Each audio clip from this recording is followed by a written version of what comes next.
इस कार्यक्रम के पुण्यार्जक हैं श्री संतोष बड़जात्या, सोनू बड़जात्या, जागृति, रिद्धिमा, देवांश बड़जात्या एवं समस्त बड़जात्या परिवार। फर्म सर्वागी क्लोथ स्टोर, नया बाजार, डिब्रूगढ़, असम।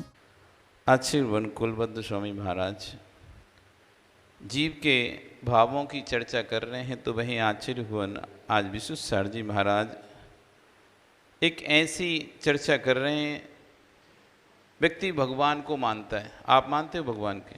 कौन कौन मानता है भगवान को? सभी मानते हो। भगवान की मानते हो, भगवान को मानते हो? और भगवान की कौन कौन मानता है? भगवान की कौन कौन मानता है और भगवान को कौन कौन मानता है, ये बताओ। गोला घाट ज्ञानी हो, भगवान को मानते हो, भगवान की मानते हो? दोनों या एक? दोनों ही पक्का। क्या मानते हो भगवान की? अच्छा बताओ। भगवान ने क्या बोला? दिन में खाना कि रात में खाना? क्या बोला भगवान ने? अभक्ष खाना कि भक्ष खाना? संयम से रहना कि असंयम से रहना?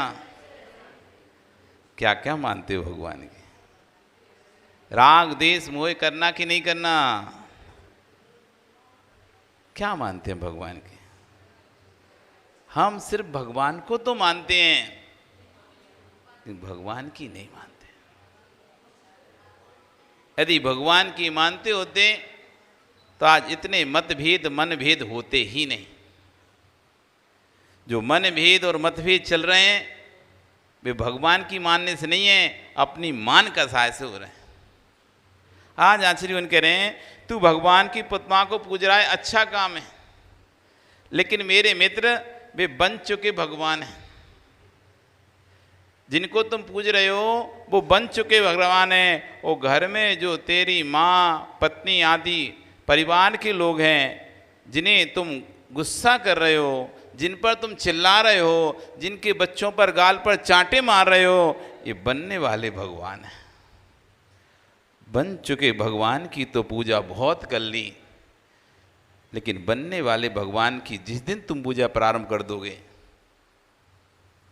तुम स्वयं भगवान बन जाओगे।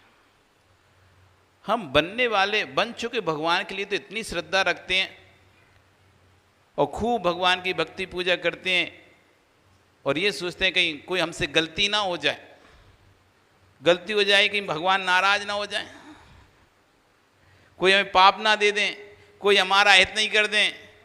जबकि भगवान ना तो हित करने वाले हैं तुम्हारा, ना भगवान अहित करने वाले हैं। जो हित अहित करने वाला है वो तुम्हारे घर में, जो हित करने वाला है वो भी तुम्हारे घर में है, जो अहित करने वाला है वो भी तुम्हारे घर में। आचार्य कह रहे हैं कि जितनी श्रद्धा तुम बने हुए भगवान पर रखते हो, उतनी श्रद्धा यदि बनने वाले भगवान पर रख लो, जिसे जो आज पत्नी के रूप में दिखाई दे रहा है, जो आज माँ के रूप में दिखाई दे रहा है, जो आज संतान के रूप में दिखाई दे रहा है, यही जीव किसी पर्याय में भगवान बन सकता है कि नहीं बन सकता? जो आज आपके लिए सेवक है, जो आज आपके लिए काम कर रहा है, क्या उसके अंदर भगवान आत्मा हो सकती कि नहीं हो सकती? क्या वो भगवान बन सकता है नहीं बन सकता? बस इतनी सी बात हमारे आचार्य उनके दिमाग में सेट हो जाए, कोई भी भगवान बन सकता है। आज जिसे मैं गाली दे रहा हूं, आज जिसे मैं मार रहा हूं, हो सकता है भविष्य का भगवान हो। मेरे द्वारा भाभी भगवान पर हाथ उठाया जा रहा है, मेरे द्वारा एक भाभी भगवान को गाली दी जा रही है। आज आप रावण को गाली देते हो, रावण को गाली देते हो, और जब वही रावण का जीव तीर्थंकर बन जाएगा, उसी जीव को पूजा करोगे। जिसे गाली दे रहे हो उसी की ही पूजा होगी। आज आने वाले काल में, भविष्य में किसकी पूजा करोगे? जिस जीव को आज आप हीन दृष्टि से देख रहे हो, नीची दृष्टि देख रहे हो, बुरी दृष्टि देख रहे हो, ये तो बहुत खराब व्यक्ति है, इसने सीता का हरण किया, उससे गालियां दे रहे हो। आज आश्चर्य करेंगे, जिसे तुम गालियां दे रहे हो कल उसको भी पूजना पड़ सकता है। वे बन चुके भगवान हैं जो मंदिर में बैठे हैं, परंतु जो घर में माँ को पैर मार कर जा रहा है, पत्नी को गाली देकर जा रहा है, गुस्सा कर रहा है, तू क्या कर रहा है? बनने वाले भगवान का नाश करके पत्थर के भगवान को पूज रहा है।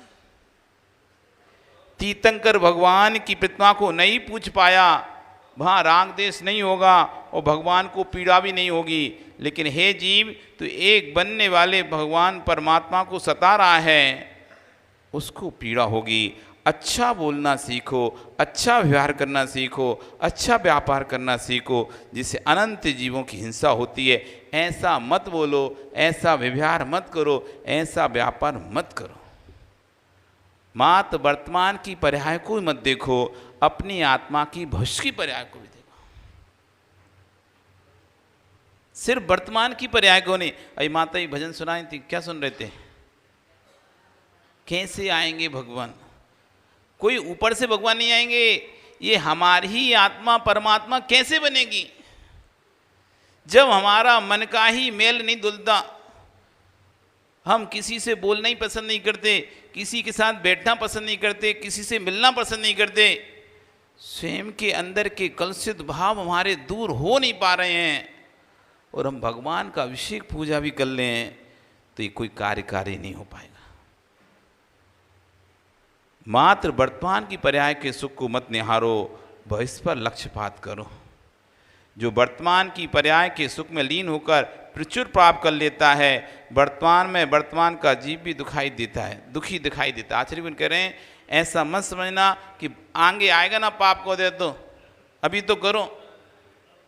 किसने देखा स्वर्ग, किसने देखा नरक? जब नरक स्वर्ग में जाएंगे फिर कौन याद रखता हमको? बहुत से लोगों को तर्क होता है। जगत में अनेक बुद्धिशाली जीव हुए हैं, अच्छी बुद्धि वाले जीव हुए हैं और बुरी बुद्धि वाले जीव भी हुए हैं, खोटी बुद्धि वाले जीव हैं। कोई कहता है अरे पाप मत करो नरक जाओगे, कोई कहता है अच्छा काम करो स्वर्ग जाओगे, तो तीसरा कह रहा है किसने देखा नरक, किसने देखा स्वर्ग? आपने देखा क्या? संतोष जी देखा? नहीं देखा कि देखा? आप उसको क्या उत्तर दोगे? अब किसी ने आपसे पूछ लिया, आप उससे कह रहे थे भैया गलत काम मत करो, खोटे काम मत करो, नरक जाओगे। किसी से कह रहे थे अच्छे काम करो तुम स्वर्ग जाओगे।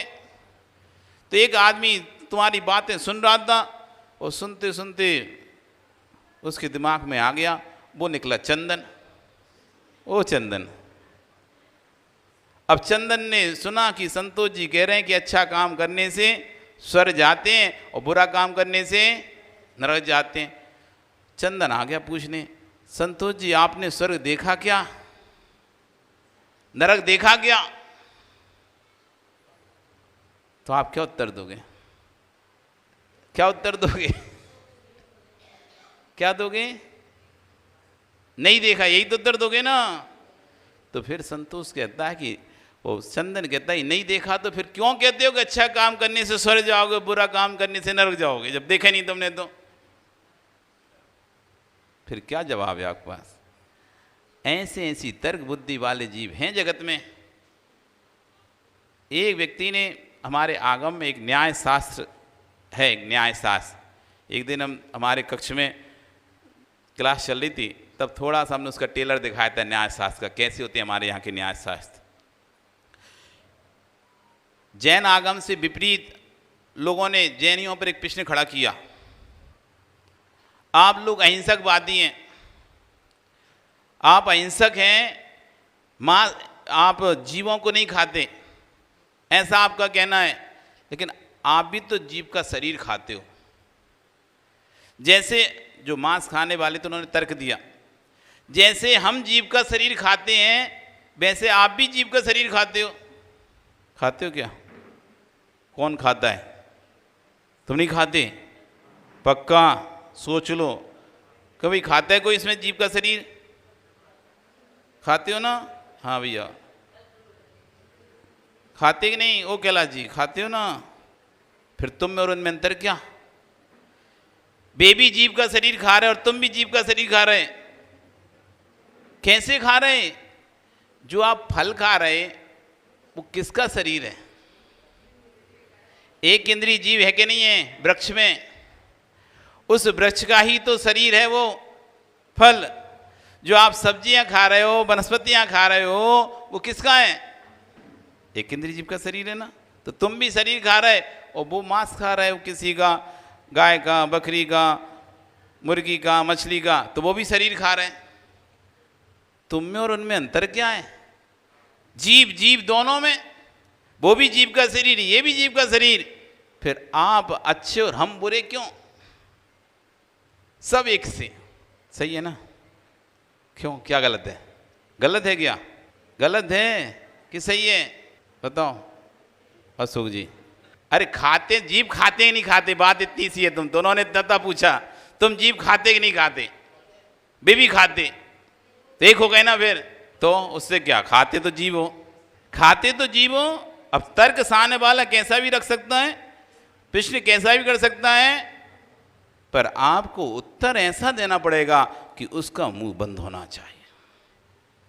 उसने प्रश्न रख दिया, हमारे आचार्य इतने तर्कशील थे, उनका बहुत सही, लेकिन जीव जीव में भेद है। जीव जीव में भेद है। उसका कैसे भेद है?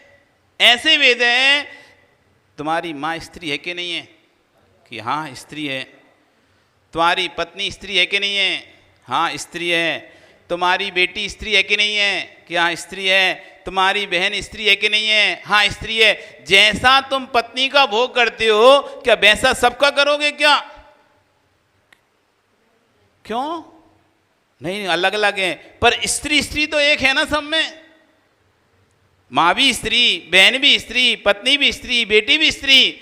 स्त्री स्त्री एक होने से सभी स्त्रियों के साथ एक सा व्यवहार जैसे नहीं होता है, वैसे जीव जीव जीव एक कहने से सभी जीव के साथ एक सा व्यवहार नहीं होता है। स्त्री का भोग किया जा सकता है, माँ का, बहन का, बेटी का भोग नहीं किया जा सकता है। ऐसी एक इंद्रिय जीव फल खाया जा सकता है, दो इंद्रिय से लेकर पंच इंद्रिय तक मांस नहीं खाया जा सकता।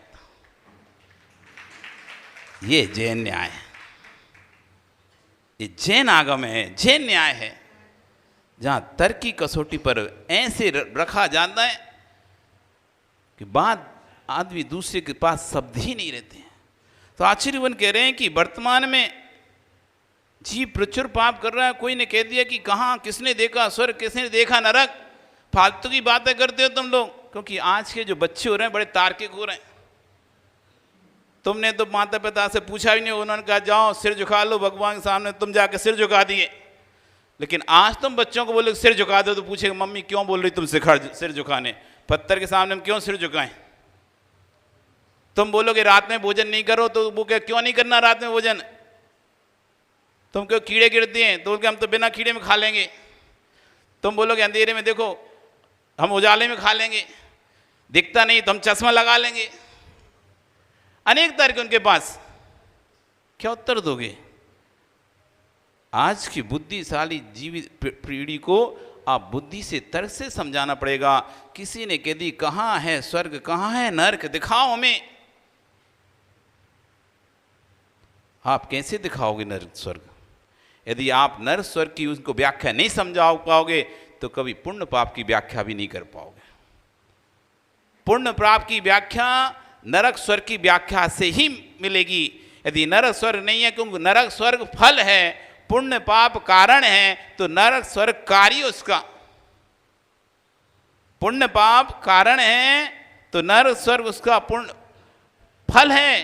पुण्य करने से स्वर्ग, पाप करने से नरक उसका फल है। तो जब फल को तभी सिद्ध कर पाओगे जब पुण्य पाप को सिद्ध कर पाओगे, और पुण्य पाप को सिद्ध कर तभी कर पाओगे जब फल को सिद्ध कर पाओगे। ये दीवाल है क्या? दीवाल के साइड का हिस्सा है क्या? उस साइड का हिस्सा है क्या? दीवाल के उस साइड भी हिस्सा है क्या? नहीं है। तो फिर क्या दीवाल ऐसी है क्या? दोनों तरफ ही होगा ना। दीवाल का ये हिस्सा भी होगा, दीवाल का उस साइड भी हिस्सा भी होगा, तब तो दीवाल होगी। नहीं तो एक हिस्से की दीवाल कब देखी तुमने? दोनों इस तरफ होगा ना, दीवाल का इधर और दीवाल के उधर।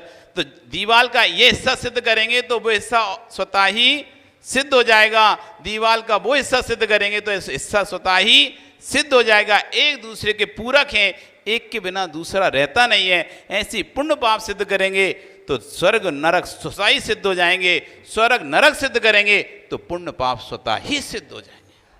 अब कोई कह रहा है कि किसी ने देखा स्वर्ग, किसी ने देखा नरक, तो आप क्या उत्तर दोगे? तब आपको बोलना पड़ेगा, भाई सिर्फ देखी हुई वस्तु ही सत्य नहीं होती, जो नहीं देखी जाती वो भी सत्य होता है। कैसे सत्य होता है? रविंद्र, तुमने अपने दादा के दादा के दादा के दादा को देखा क्या? अपने दादा के दादा के दादा को देखा क्या? नहीं देखा। सही बताओ, थे क्या?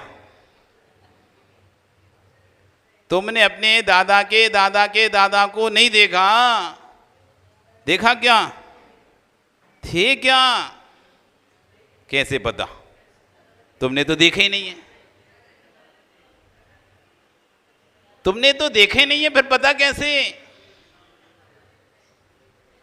बताओ,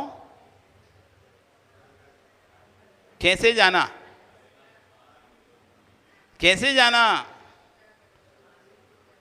कुछ बोलो। तुम, हमने सुना बड़े ज्ञानी हो तुम, तो बड़े गुणा भाग लगाकर बात करते हो। अब लगाओ ना गुणा भाग, बताओ कि तुमने अपने दादा के दादा को, शरद से पूछ लो, क्यों शरद तुम बता दो, तुमने दादा के दादा के दादा को देखा क्या? नहीं देखा। थे क्या? कैसे बता? कैसे बता? बोलो महाराज, मैं हूं, मैं हूं, इससे सिद्ध है कि मेरे पिता होंगे। जब मेरे पिता हैं तो इससे सिद्ध है कि उनके भी पिता होंगे। जब उनके पिता हैं तो नियम से सिद्ध है कि उनके ही पिता होंगे, इसलिए मेरे दादा के दादा के दादा भी होंगे। मैंने नहीं देखा स्वर्ग, मैंने नहीं देखा मोक्ष, पर मैंने ये देखा है, एक व्यक्ति गरीब है, एक व्यक्ति अमीर है, एक दुखी है, एक धनहीन है, एक धनवान है, एक खुश है, एक दुखी है। ये क्यों है? इन्होंने क्या किया ऐसा? क्योंकि भगवान तो दयालु होता है, वो भगवान तो कृपालु होता है। यदि भगवान इनको भेजता तो सबको पैसे वाला बना देता, उसका क्या जा रहा था? भगवान अगर बनाता जीव को, क्योंकि कोई भी कलाकार, कोई भी कृतिकार अपनी खराब कृतियां नहीं बनाता, जब भी कृति बनाएगा तो अच्छी बनाएगा। यदि भगवान ने इनको बनाया है तो भगवान ने लूला लंगड़ा क्यों बनाया? उसको अपनी कृति को क्यों खराब करना था? एक को सुंदर क्यों बनाया? तब कोई कहेगा भगवान क्या करे, जो जैसा कर्म करके आया था भगवान ने वैसा बना दिया। तो फिर जब कर्म नहीं बनाया है तो भगवान ने क्या किया, और इसने कर्म किया कब था? तब आएगा, अरे इसने कर्म पिछले भव में किया था, बस हो गया सिद्ध। पिछले भव में अच्छा किया तो इस भव में अच्छा मिला, पिछले भव में बुरा किया इस भव में बुरा मिला। ऐसे जो अच्छा करेगा वो स्वर्ग जैसे अच्छे स्थानों पर जाएगा, जो गलत करेगा वो नरक जैसे बुरे स्थानों पर जाएगा। इसलिए नहीं भी देखा, अनुमान ज्ञान से सिद्ध है। इस कार्यक्रम के पुण्यार्चक थे श्री संतोष बड़जात्या, सोनू बड़जात्या, जागृति, रिद्धिमा, देवांश बड़जात्या एवं समस्त बड़जात्या परिवार। फर्म सर्वागी क्लोथ स्टोर, नया बाजार, डिब्रूगढ़, असम।